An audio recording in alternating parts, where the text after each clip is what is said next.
관련 소식 전문가와 함께 짚어보겠습니다. 지금까지도 많은 비가 내렸는데요. 경남 지역에는 밤사이에 또 많은 비가 예보돼 있습니다. 네, 폭우 상황과 전망, 김승배 한국자연재난협회 본부장과 한국재난관리학회 부회장을 맡고 계신 문현철 호남대 교수 모시고 자세히 알아보겠습니다. 네, 어서 오십시오. 안녕하십니까. 네. 우선 지금 700mm에 육박하는 비가 내리고 있습니다. 이게 어느 정도 수치인가요? 과거 사례랑 좀 비교를 해주시죠. 참 놀랄만한 강수량입니다. 우리나라에 하루에 가장 많이 내린 비가 2002년도 태풍 루사가 올 때 강릉에서 하루에 870.5mm가 내렸거든요. 자, 이번 지금 산청에 내린 것은 지난 16일부터 나흘간 내린 게 750mm 정도 되거든요. 우리나라 1년 강수량이 1200에서 1400mm 정도 됩니다. 그래서 물이 풍부한 나라라고 하죠. 그 정도가. 그런데 이 나흘간에 750mm면 반절을 훨씬 넘는 거죠. 그렇죠. 연간 강수량의 반 이상이 내렸다는 반 이상이 나흘간에 내린 거죠. 지난 2002년도 그 신림 지하차도 지하주택 침수될 때도 역시 비슷한 그런 기압 배치 상태인데 우리나라 동쪽에 지금 북태평양 고기압이 마치 바닷가에 가면 방파제 있는 것처럼 그 방파제에 와서 파도가 지금 계속 부딪히는 거거든요. 그래서 이게 지금 통상 그런 일반적인 온대 저기압에서 비가 내릴 때는 뭐 한나절 내리고 나면 그 전선이 쑥 빠지면서 비가 그치게 되는데 지금 특이하게 나흘간 똑같은 조건이 계속되고 있거든요. 그래서 충청도의 첫날 17일 날 500mm가 넘는 비가 이틀 만에 내렸는데 정확한 시간대로는 날짜 안에 이틀이지만 한 10시간도 안 되는 시간에 500mm가 내렸는데 이 정도 내렸는데 지난 6월에 우리가 중국 남쪽에서 그쪽에 한 300mm 정도 비가 내렸거든요.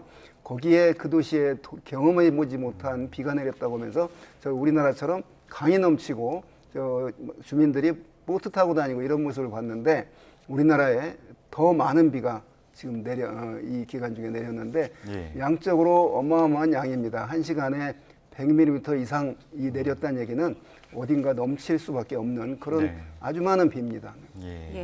지금 계속해서 폭우 관련 속보가 들어오고 있습니다. 지금 3호 국도에 산청에서 진주 방면의 통행이 재환됐다는 속보도 들어와 있습니다. 홍하원 쪽 산사태로 회차 중인데요. 다시 한번 전해드리겠습니다. 산사태로 인해서 산청에서 진주 방면의 통행이 제한됐습니다.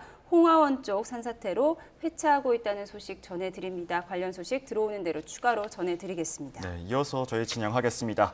남부지방을 중심으로 해서 빗줄기가 특히 거센 상황인데요. 앞으로 조금 얼마나 더 많은 비가 내릴 것으로 보이고 계실까요? 그렇습니다. 지난 16일부터 아까 제가 말한 그 비슷한 기압 패턴이 지금 반복이 되고 있는데 이제 그 상황이 좀 깨질 조짐이 보입니다. 그렇기 때문에 앞으로 남은 기간은 이 기간 중에 가장 비가 많이 오는 피크는 아닙니다. 그 피크는 처음 서산 쪽에 내렸을 때 한 번 있었고 어제 그 산청 부근에 이 지리산 유역인데 그 부근에서 이렇게 나타나는데 앞으로 비가 금방 그치지는 않을 겁니다. 그래서 많은 곳은 기상청 예상 강수량이 확 줄었어요. 지금 최대 많이 오는 곳은 한 150mm. 문제는 이 마른 땅에 150mm가 오면 뭐 괜찮은데 물이 땅이 수용할 수가 있는데 이미 지금 500mm, 600, 700mm 비가 내렸거든요. 여기에 뭐 추가로 100mm 더 내린다면 전국 어디를 할 것 없이 그 위험한 상태죠. 그래서 앞으로 오늘 밤 사이에 비는 분명히 약해지겠는데 최대 많이 무슨 뭐 500mm가 더 오거나 이러진 않을 겁니다. 예상대로 한 50에서 150mm 정도.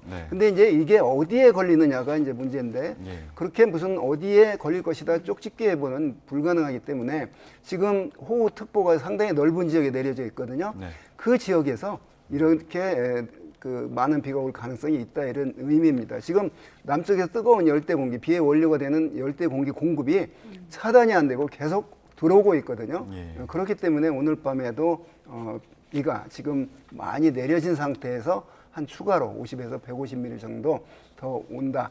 그러니까 지반이 매우 약해진 상태, 강하천이 이미 넘쳐 있는 상태에서 비가 더 오는 그런 상황이기 때문에 뭐 오늘 밤이 최대 고비가 될 건데 이 기간 중에 이제 에너지는 다 소진되어 가는 과정이지만 네. 그래도 금방 끝나지는 않을 거다 이렇게 보고 있습니다. 예, 네. 쪽집게 예보는 좀 불가능하다고 하셨습니다. 그래서 이제 예보도 힘들었고 대비도 힘들었던 것 같은데 앞서 산사태 속보도 전해드렸지만 산사태로 인해서 인명피해가 컸습니다. 지금 산청에서만 한 명이 숨지고 한 명이 심정지 상태 또 실종도 4명으로 집계되고 있는데요. 이 산사태 징후가 어떤 점에서 어떤 시점에서 우리가 대피를 해야 하는지 이게 사실 상황 판단이 쉽지가 않잖아요. 네. 예, 우리 국토의 63%가 산지입니다. 그런데 앞에서 김승배 본부장님 말씀하신 것처럼 이런 극한 호우들이 계속되고 있고 전국적으로 이런 큰 폭우에 우리가 지금 맞닥뜨려져 있는데요. 이렇게 비가 많이 온다는 이 자체가 산사태의 중요한 징후이고 네. 이것은 큰 산사태로 연결될 수 있다. 그런데 지금 산청의 경우처럼 우리나라는 대부분의 경우가 산지에 인접해 있습니다. 예, 그렇죠. 대도시도 그렇고 산촌도 그렇고 특히 저렇게 산청처럼 산청이나 하동이나 또는 강원, 경북 이런 데처럼 큰 산자락과 마주해 있는 곳에서는 이렇게 비가 많이 올 때는 일단 대피를 해야 된다. 이렇게 말씀을 드리고 싶고요. 특히 산불 피해가 많았던 곳, 지금 산청 저것도 지금 제가 지난 봄에 많이 다녔던 곳인데요. 예. 이렇게 산불 피해가 많았던 곳들은 이렇게 산사태가 매우 급격히 그 피해 양상이 커진다. 즉 복합 재난의 시대에 우리가 와 있다. 이렇게 말씀을 드릴 수가 있고요. 또 이렇게 주민들이 산청의 경우에 지금 뭐 모든 주민들이 다 대피하도록 돼 있지 않습니까? 예. 이제 앞으로 이런 일들이 더 많아진다는 겁니다. 예컨대 우리가 의성 산불 때도 네. 산불이 나서 영덕까지 가는데 그냥 그 한 이틀 만에 다 타버렸지 않습니까? 이럴 때 그 위험권에 있는 주민들이 다 대피해 있어야 됩니다. 이렇게 또 우리나라는 또 좁고 인구가 밀집되어 있고 네. 지금처럼 이렇게 강수량이 전국적으로 다 분포되어 있을 때는 전 국민들이 특히 시골 지역 산자락에서는 우리가 다 대피해야 된다. 그럼 준비할 게 있습니다. 이 많은 사람들이 광범위한 지역 주민들이 통째로 다 대피할 때 이걸 소산이라고 얘기하는데요. 예. 이런 제도가 잘 발달되어 있는 것이 전쟁 대비하는 충무 계획에 8월 달에 을지 연습하는데요. 여기에는 이런 준비가 잘 되어 있습니다. 이런 것들을 참 재난관리 시스템에서 잘 배워가지고 전 주민들이 이주하는 시스템을 지금부터는 잘 강구해야 된다. 이렇게 평가하고 있습니다. 그럼 아무래도 뭐 최근에는 또 이제 옹벽 사고도 있었죠. 안타까운 사고였는데 그렇습니다. 이처럼 좀 운전 중에 산사태가 발생한다면 조금 어떻게 대처를 저희가 해야 할까요? 아주 중요한 말씀인데요. 저는 이제 단언하건대 이렇게 말씀드리고 싶어요. 우리가 지금 옹벽 축대 무너지는 영상이 계속 화면에 나왔지 않습니까? 그걸 상상을 해야 됩니다. 아주 좋은 영상이라고 보여지는데요. 네. 뭔가 이상한 조짐이 있을 때는 즉시 멈추거나 빨리 회피를 해야 됩니다. 예. 네. 그런데 우리가 운전하면서 막 이렇게 막 스마트폰을 보거나 막 주의가 좀 분산되는 경우가 있는데 그렇죠. 예. 이렇게 비가 많이 오거나 재난 상황에서는 반드시 집중을 해서 앞에 무슨 상황이 벌어진가를 봐서 반사적으로 즉각적으로 조치를 해야 된다. 예. 멈추거나 회피해 가거나 이런 것들이 아주 중요하다. 이렇게 말씀을 드리고 싶고요. 예. 지자체에서는 적극적으로 대통령께서도 말씀하셨지만 제일 먼저 해야 될 조치가 재난 및 안전관리 기본법에 의한 시장군수구청장이 조치할 응급조치로서 통행금지 네. 대피 명령입니다. 그것을 빨리 통행금지하는 것이 네. 시군구의 중요한 역할이다. 이렇게 설명드릴 수가 있겠습니다. 통행 금지와 대피 명령의 필요성 말씀해 주셨는데 좀 지역별로 좀 예변해 보도록 하겠습니다. 지금 광주 전남 지역의 침수 피해 상당히 컸는데요. 지금 오늘만 해도 200mm 이상 내릴 걸로 예보가 됐거든요. 아직 물이 빠지지도 않았는데 또 많이 내린다 그래서 걱정인데 지금 이 지역 한번 예보 짚어 주시죠. 그렇습니다. 그게 이제 더 큰일입니다. 이미 다 산도 그렇고 강도 그렇고 다 차 있는 상태에서 오늘 밤 비가 이제 그치지 않고 내리는 게 문제인데 양적으로는 뭐 200, 300 이 정도까지 되진 않을 것으로 보입니다. 네. 그러나 여기에 100mm만 더 해도 굉장히 많은 그런 큰 피해가 우려가 되는데 아까 말씀드렸듯이 재난을 줄이는 가장 좋은 방법은 그 현장에서 벗어나는 길이거든요. 제일 좋은 방법이 대피 방법이 36개라고 합니다. 그래서 빨리 도망가라. 그래서 어제 저녁 같은 경우는 저런 위험한 지역은 그 지역을 째서 인근 친척 집에 가서 자는 게 좋겠다. 내가 이런 그 뉴스 특보 방송을 했는데 저런 위험성 때문에 그렇습니다. 네. 아무래도 아까 말씀 주신 것처럼 100mm만 더 내려도 위험하다라고 네. 말씀 주셨는데 호남과 경북이나 뭐 이제 수도권 같은 경우에도 더 내린다고 하잖아요. 뭐 이들 지역은 좀 어떨까요? 그렇습니다. 지금 전국 어디라 할 것 없이 상당히 많이 내렸거든요. 한 나흘간에 적어도 300에서 한 아까 산천까지 하면 한 700mm 비가 내렸기 때문에 여기에 100mm만 더 해지면 이제 뭐 아직까지 버티고 있던 안 무너지는 곳이 무너질 가능성이 있고 아직 견디고 있는 강 하천이 넘칠 수가 있기 때문에 특히 그 위험한 지역들은 그 지역에서 오늘 같은 날은 아예 벗어나서 인근 그 친척집에 가서 주무시는 게 네. 가장 좋은 방법입니다. 그 산 사태 위험 징후를 예측해서 내가 도망가야지 이런 마음가짐보다는 예. 그 지역을 벗어나 있는 게 지금 상황에서는 왜냐하면 전국적으로 지금 너무 많이 비가 왔거든요. 그래서 그 강하천 또 산을 끼고 있는 지역은 뭐 이상 징후를 뭐 챙기고 이럴 상황이 아니라고 봅니다. 그 네. 지역을 떠나는 게 그래서 대피 명령 내리고 지금 그런 상황이라고 봅니다. 예, 네. 무조건 그 지역을 떠나라 이렇게 네. 조언을 해주셨는데요. 관련해서 속보가 계속 들어오고 있습니다. 임시릅 현곡리의 산 73-2 이 지역에 토사 유출로 인해서 도로가 통제됐다는 속보 들어와 있습니다. 관련 소식 추가로 들어오면 전해드리도록 하겠습니다.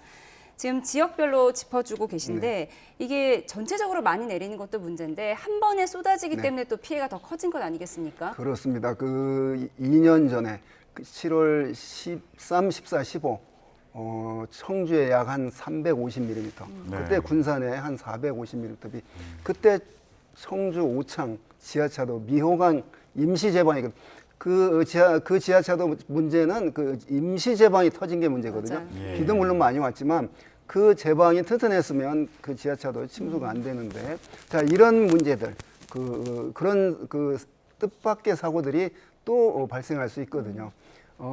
시간당 100mm 비가 작년에 총 16번 내렸습니다. 한 30년 전에는 시간당 100mm 비가 내리는 빈도가 한 서너 번밖에 되지 않았거든요. 그러니까 무려 16번이면 언제든 지금 경험하고 있듯이 이번에 내렸다 그러면 시간당 100mm거든요. 서산에 17일 날 새벽 2시, 3시, 3시, 4시 1시간에 한 110mm씩 2시간 내렸거든요. 그 뒤에 앞뒤 붙여서 한 10시간 이내에 500mm가 넘는 예. 비가 내리는 그런 국지성 집중호우로 보이는데 우리나라 원래 여름철 국지성 집중호우가 뭐 새삼스러운 얘기는 아닙니다. 원래 그런 특징을 보이고 있는데 최근 들어서 아까 통계로 보듯이 그 발생 빈도와 강도가 더 강해졌다 이거죠. 우리나라에서 한 시간에 145mm가 가장 한 시간에 많이 온 양인데 이번에 뭐 110, 120씩 다 내리고 있잖아요. 예. 3년 전에 신림 지하차도 때 한 시간에 동작구에서 141mm 비가 내렸습니다. 서울 같은 대도시에 또 물론 어디나 다 위험하지만 이런 나대지보다 서울 같은 대도시에서 한 시간에 140mm가 내렸다는 얘기는 어딘가 넘치고 뭐 그럴 수밖에 없는 강수량인데 최근에 기후 변화로 지구 온난화로 인한 기후 변화로 대기가 따뜻해지고 또 바닷물의 온도가 따뜻해졌기 때문에 이러한 그런 어떤 비는 매년 여름 반복될 것으로 보입니다. 근데 그 문제는 우리나라 문제만이 아니고 전 세계적인 지금 문제로 봅니다. 미국도 그 건조한 텍사스에서 폭우로 사람이 죽질 않나 100여 명, 120명 가까운 어린이들이 죽고 뭐 이랬죠. 네. 자, 이런 사고들이 전지구적으로 빈발하고 있는데 기후변화가 교과서에만 있는 게 아니라 우리가 기후변화를 지금 영화에서 보듯이 실감하고 있는 속에 살고 있습니다. 이거 줄이려면 결국 이산화탄소 줄여야 되는데 아주 어려운 문제입니다. 네. 예, 기후 변화까지 짚어주셨습니다. 계속해서 속보 전해드립니다. 진안군 양화마을 좌포교회 인근 주민들에게 홍수 피해를 주의해달라 이러한 당부 메시지가 선포됐다는 내용 전해드립니다. 진안군 양화마을 좌포교 인근 주민들에게 홍수 피해 주의보가 내려졌다는 내용 전해드립니다. 대담 이어가도록 하겠습니다. 네, 아무래도 호우가 좀 이번에 특징적인 게 밤에 집중되고 있다는 점인데요. 좀 이유가 어떤 게 있을까요? 그 낮이나 밤이나 지금 대기가 따뜻해져 있기 때문에 그 안에 비의 원료가 되는 수증기를 포함할 수 있는 양이 많습니다. 그래서 이제 그 지구 온난화로 인한 그 기상 이변이 기온이 높아졌기 때문에 나타나는 현상인데, 자, 밤이 되면 해가 떠 있을 낮에는 구름 부근의 온도가 높습니다. 햇빛에 의해서. 그런데 해가 지고 나면 햇빛에 오는 에너지가 없기 때문에 그 구름 안에 공기가 식습니다. 이 식으면 따뜻한 공기 안에 포함할 수 있는 수증기의 양과 찬 공기가 포함할 수 있는 수증기의 양은 다릅니다. 그러니까 낮에는 큰 물그릇이 준비가 되어 있고 밤에는 물그릇이 작아집니다. 네. 그러면 작아진 만큼 그 수증기가 넘칠 수밖에 없죠. 그게 이제 연결해서 비로 내리게 되고, 또 더운 따뜻한 공기의 낮보다도 차가운 공기 밤에 되면 남쪽에서 뜨거운 공기를 수송해주는 역할을 하는 하층 제트가 밤이 되면 더 강해집니다. 예. 그러니까 더 많은 양의 수증기들이 한반도 상층으로 몰려오게 되는 거죠. 예. 그러한 기상학적인 원인 때문에 밤에 야행성 호우라고 이름을 붙이던데, 그런 그 야간이 되면 더 낮에도 강하지만 밤이 되면 더 그 강수량이 늘어나고 더 강해지고 양이 늘어납니다. 그래서 자고 나면 300mm, 500mm 지금 이런 상황이 재현되고 있는 상황입니다. 괴물폭우라는 말까지 나오던데 비가 밤에 집중되는 이유에 대해서 자세히 설명을 해주셨습니다. 그런데 이렇게 비가 밤에 집중되면 또 낮에 내리는 비보다 대피법도 달라야 할 것 같아요. 그렇습니다. 밤이 되면 우리가 잠에 이렇게 취해 있을 수도 있고 또 주변이 이렇게 어둡고 그렇기 때문에 훨씬 대피하기가 어려운데요. 이 밤에 이렇게 지금 계속적인 앞에서 말씀하신 것처럼 기상학적인 이유 때문에 더 많은 폭우가 내리게 되면 특히 각별히 지자체에서는 그 지역에 대한 촘촘한 CCTV망으로 다 이렇게 확인이 가능하기 때문에 어떤 지역 마을별로 또 어떤 특정 지역별로 빨리빨리 우선순위를 정해서 대피에 대한 그런 안내와 그런 위급성들을 신속히 알려서 신속히 대피할 수 있도록 하는 것이 중요하겠고요. 그때 앞에서도 잠깐 화면에서도 나왔지만 전기가 이렇게 전기가 스톱되거나 네. 통신이 두절될 수가 있기 때문에 이때는 그 아날로그적 생활 방식, 바꿔 말하면 건전지가 들어있는 라디오, 그다음에 랜턴, 이런 촛불 이런 것들을 꼭 준비하고 있어야 된다. 그 태풍 루사 2002년 8월 31일에 있었던 태풍 루사 피해 지역에서 가장 크게 나타났던 문제들이 바로 이런 문제입니다. 밤이 됐는데 전기 통신이 다 두절됐습니다. 이러다 보니까 여기에 촛불도 없지, 건전지 들어있는 라디오도 없지, 그러다 보니까 더 위험에 빠진 경우가 많았다. 그래서 우리가 상비적으로 준비해야 될 것들을 준비하고 신속히 대피할 필요가 있다. 이렇게 강조 말씀을 드리고 싶습니다. 예. 속보가 또 들어왔습니다. 안타까운 인명피해 소식이 들어왔는데요. 산청 산사태로 인한 사망자가 3명, 심정지 2명, 실종 3명으로 집계됐다는 속보가 들어왔습니다. 다시 한번 전해드리겠습니다. 산청 지역에 사망자가 3명, 심정지 2명, 실종 3명으로 인명피해가 집계됐다는 안타까운 소식을 속보로 전해드립니다. 네, 추가 소식 들어오면 추가로 전해드리도록 하겠습니다. 네, 다음 질문 이어가겠습니다. 아무래도 뭐 도로가 좀 위험에 처할 수가 있는데요. 도로 침수가 최근에 굉장히 많이 일어나고 있는데 뭐 이럴 땐 좀 어떻게 대비해야 할까요? 네, 어제 제가 지금 이 시간에 광주광역시에서 그 아주 극심한 폭우가 내릴 때 제 차를 이동해서 이렇게 연구실로 가고 있었는데요. 네. 자칫했으면 그 광주 신안교 부근으로 제가 가다가 갑자기 느낌이 안 좋아서 방향을 틀어서 이렇게 왔습니다. 근데 참 제가 깜짝 놀란 것은 재난관리를 연구하는 저 입장에서도 도시의 폭우가 이렇게 물이 급격히 부른다라고 하는 것은 깜짝 놀랐습니다. 네. 그러니까 우리가 농산어촌에서는 물이 좀 이렇게 퍼져갈 수 있고 물이 채워지는데 수위가 올라가는데 뭐 들 논밭들이 많이 있으니까 시간이 좀 걸리지만 도시 지역은 다 이렇게 아스팔트 콘크리트로 되어 있기 때문에 급격히 물이 올라간다 이렇게 말씀을 드리고 싶고요.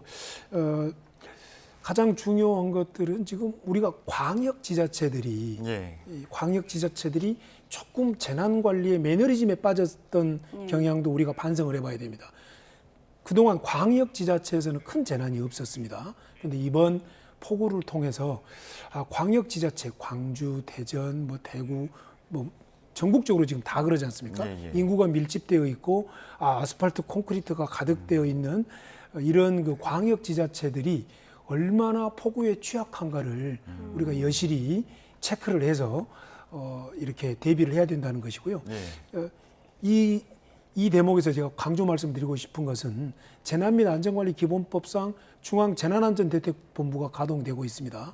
그런데 이때 광역지자체, 시군구 지자체, 중앙재난안전대책본부, 시도재난안전대책본부, 시군구 재난안전대책본부가 그 CCTV라고 하는 그 영상 시스템을 통해서 국무총리가 극심 재난 때는 위원장인 이 중앙재난안전대책본부가 저 시장, 군수, 구청장까지 함께 가동이 되어서 현장의 시장, 군수, 구청장이 어떤 응급 조치를 내려야 되는가 이것도 같이 가동이 돼 보면 매우 좋은 학습이 될 거다. 그렇게 제안 말씀을 드리고 싶습니다. 중앙정부 차원의 대책까지 말씀을 해주셨는데요. 저희가 이 재난 상황에 대한 개별 대처법을 좀 보면 이렇게 비가 갑자기 내릴 때 지하주차장 이용은 자제해야 된다. 이거는 뭐 알고는 있지만 지하주차장에 있다가 갑자기 물이 들어올 경우에 어떻게 해야 하는지 어떻게 대처해야 할까요? 아주 좋으신 말씀인데요. 이게 이제 포항 아파트 침수 참사입니다. 이제 그때 이 포항 아파트 침수는 그때 그렇게 차를 빼러 갔으면 안 됐습니다. 왜냐하면 그 환경 자체가 포항 아파트 주변들이 다 물에 차 있었고 곧 아파트가 침수되기 직전이었는데 그건 매우 위험한 행위고요. 이제 그 아파트 포항 아파트 침수 참사가 주는 교훈은 그 어떤 차수 시설이나 물빠짐 시설이 안 되어 있는 재래식 주차장은 절대 차를 빼러 가면 안 된다. 그리고 그 어떤 주차장의 경우에도 그 폭우가 내리고 있는 상황에서는 차를 빼러 가는 것은 매우 위험한 행위다라고 하는 것이고요. 그래서 이 그 침수가 위험성이 있는 곳은 미리 비가 온다는 예보가 되면 그곳에 차를 미리 안 대는 것이 지혜이지 이미 차를 댄 상태에서 폭우가 내려서 위험한 상태는 절대 주차장에 들어가면 안 된다. 이 점을 강조 말씀을 드리고 있습니다. 아무래도 이제 하수도나 맨홀 같은 곳에서 역류가 발생하기도 하잖아요. 전조 증상이라든가 이에 대해서 저희가 좀 주의해야 할 방법 있을까요? 네, 이런 전조 증상의 첫 번째는 주변에 물이 빠지지 않는다는 겁니다. 물이 조금씩 빠져나간다는 얘기는 배수 펌프장 쪽으로 배수로를 통해서 물이 빠져나간다는 건데 물이 계속 차오른다는 얘기는 이 배수 기능이 멈췄다는 거거든요. 그 다음 단계가 역류하는 겁니다. 그렇기 때문에 물이 빠지지 않고 차오른다? 그럼 이제 역류가 될 가능성이 있다? 그런 것을 감지를 하고 그런 그 대처를 하는 것이 바람직하다. 이렇게 말씀을 드릴 수가 있겠습니다. 네, 지금 전국적으로 많은 피해를 낳고 있는데 그럼 이 같은 극한 호우가 언제까지 이어질지 이 부분도 걱정입니다. 네, 지금 오후 밤에 들어가고 있는데 오늘 밤 사이가 아까 예상했던 만큼의 비가 올 것으로 예상이 되거든요. 지금 이 전체 강수 기간 중에 에너지를 다 소진한 상태에 들어가는 면은 틀림이 없습니다. 그런데 남쪽에서 하나 불안한 게 하나 있는데 남쪽에서 비의 원료가 되는 열대 공기가 지금 계속 북태평양 고기압 가장자리를 따라서 유입이 되고 있거든요. 그러면서 이렇게 지금 나흘간 비가 강해졌다, 소강 상태 들었다, 서울은 햇빛도 났다, 이제 이러는데 오늘 또 서울 경기 쪽에 조금 비가 많이 300mm 이런 정도는 아니지만 중부에서도 비가 내릴 가능성이 있습니다. 그래서 이 지금 비구름들의 이동 방향을 보면 오늘 밤에 하여튼 이 마지막 이 강수 가는 기간에 일생을 마칠 것으로 보이는데 그게 몇 시에 끝날 것인가는 좀 쉽게 봐서 날짜는 넘길 겁니다. 한 20일, 내일 20일인데 그래서 많이 50에서 150. 별로 안 오네. 이게 아니라 이미 지금 다 포화가 된 상태이기 때문에 그게 이제 그걸 염려를 하는 거죠. 그래서 산 주변에 있는 분들은 아까 제가 말씀드렸듯이 괜찮겠지. 아니고 그냥 또 밤사이 떠나 있는 게 오늘 하루를 잘 보내는 길이라고 생각합니다. 오늘 밤 고비를 잘 넘겨야겠습니다. 지금까지 김승배 한국자연재난협회 본부장, 문현철 한국재난관리학회 부회장과 함께 짚어봤습니다. 두 분 고맙습니다.